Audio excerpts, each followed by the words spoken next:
Hello and welcome to the Daily Comic and Collectible, episode 593.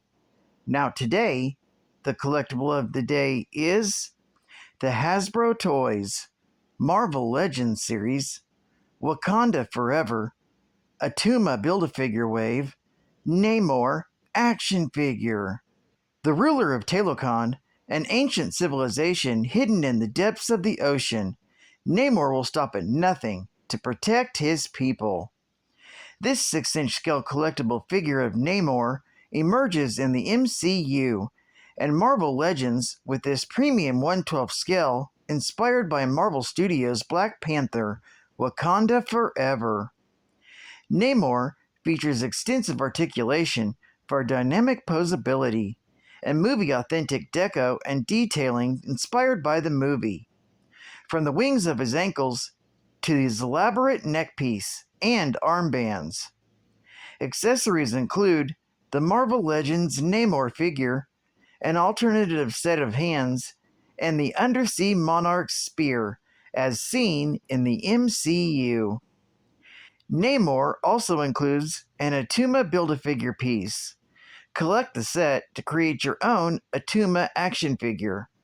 Comes in an environmentally friendly, not collector-friendly, display box and was released by Hasbro Toys.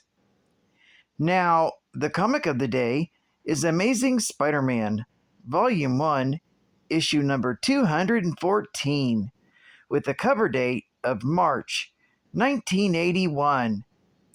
This issue continues from episode 589, and the link will be in the description below. With story by Dennis O'Neil, art by John Romita Jr., and cover by John Romita Jr. This story is titled, Then Shall We Both Be Betrayed?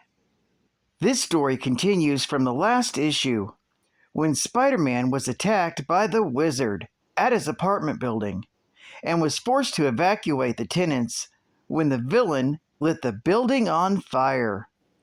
Just when he finished rescuing everyone, he spotted a local homeless man named Wino Charlie sleeping off his drink on the roof.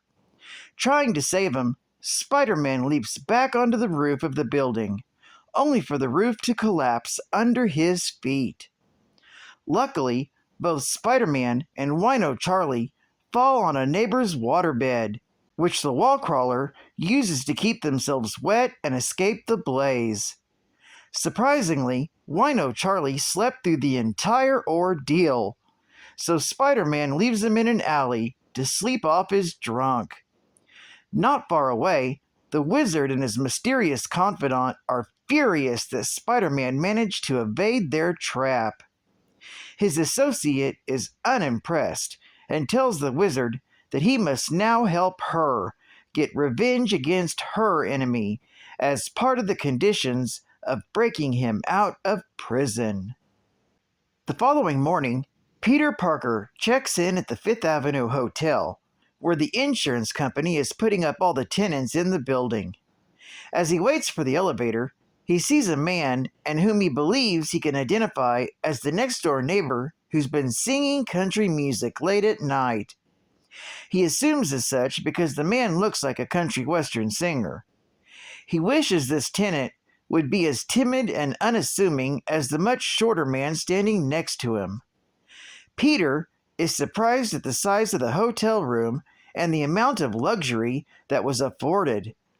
As he begins to relax, Peter's good spirits are ruined when he discovers the mystery singer is in the room next door to his, much to his chagrin. Suddenly, there is a knock at the door, and Peter answers it. It's the beautiful woman who had just recently moved into the building. Once again, Peter finds himself completely taken back by her beauty and doesn't think twice when she asks to watch a special report on the recent breakout at Rikers Island in his room. Meanwhile, at the prison, Senator Marion Stensgaard is reaming out Warden THRU over the number of breakouts that regularly happen at the prison. THRU tries to explain that the number of supervillains that are incarcerated here is difficult to keep locked up without the proper government funding. As he explains this, the alarms begin to sound all over the facility. They soon discover that the cell block, which includes both the Sandman and the Trapster, is being flooded. The pair of villains are confused, but there's nothing they can do as Sandman is being drugged to prevent him from using his powers.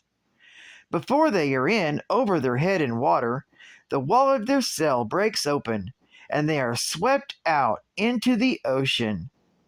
There, they are recovered by the wizard and his benefactor.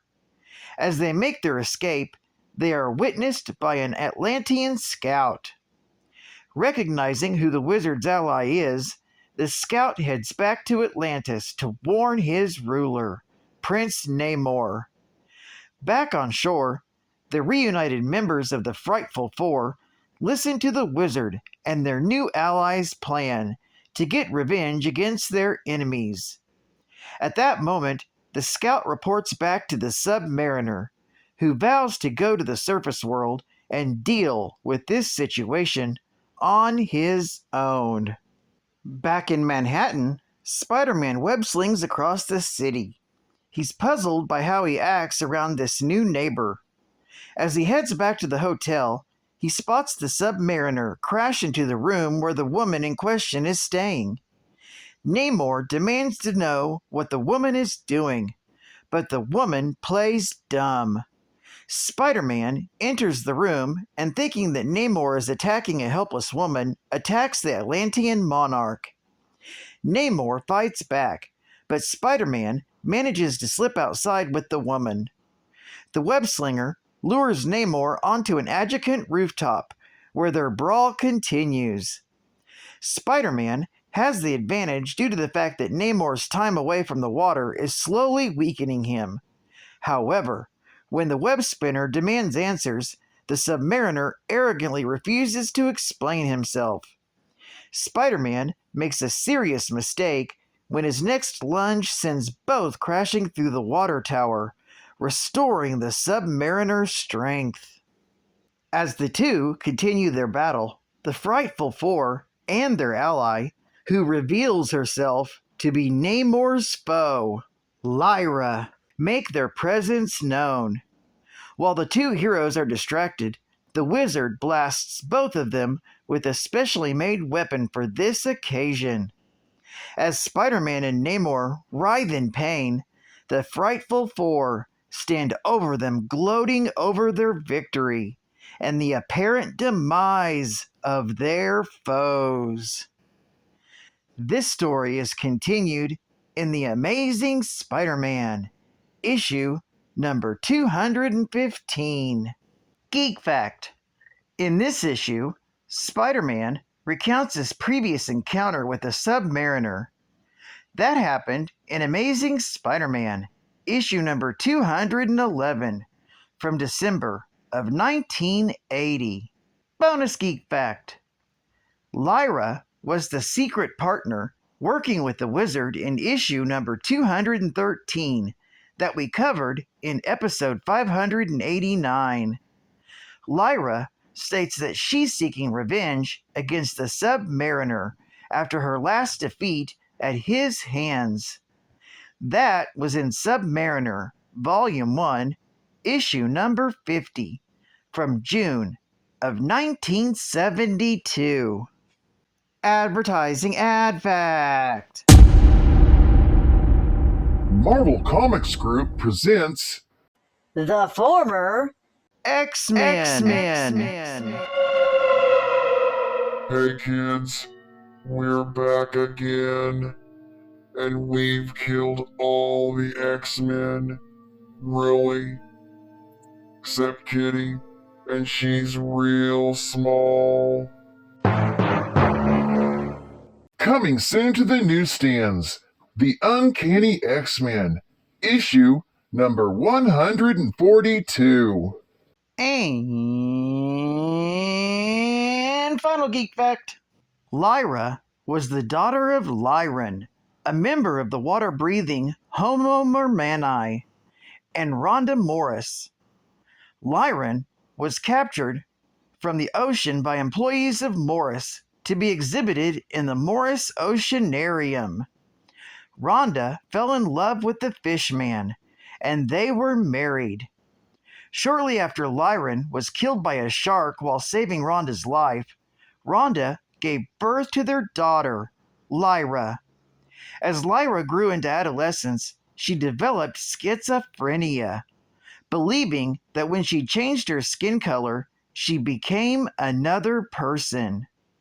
When Lyra grew into adulthood, she traveled to her father's homeland of Lemuria, where she used her mutant ability to control sea life to overthrow the then ruler, King Carthon. When Namor sought King Carthon's alliance, he discovered the coup and battled and defeated Lyra, returning King Carthon to the throne. Lyra also has an amphibious nature, able to survive indefinitely in or out of water, with gills and lungs. She also possesses adaptations for living underwater. She also has the mutant ability to alter the color of her skin and hair. The observed hues she has adopted are pink and blue skin, and light brown to red-brown hair. It takes less than a minute to change skin and hair tone. It is unknown how long she can maintain a particular color, or whether it reverts to normal once she is rendered unconscious. Lyra also possesses the telepathic power to control the motor functions of marine animals. As protector of the serpent crown, and thus its bearer, she can be possessed by the god Set to an unknown extent. Well, I'd like to thank you for joining me for another Daily Comic and Collectible, and I hope to see you again Wednesday. This is Cat Fan Comics Man, and I'll catch you on the flip. Over and out.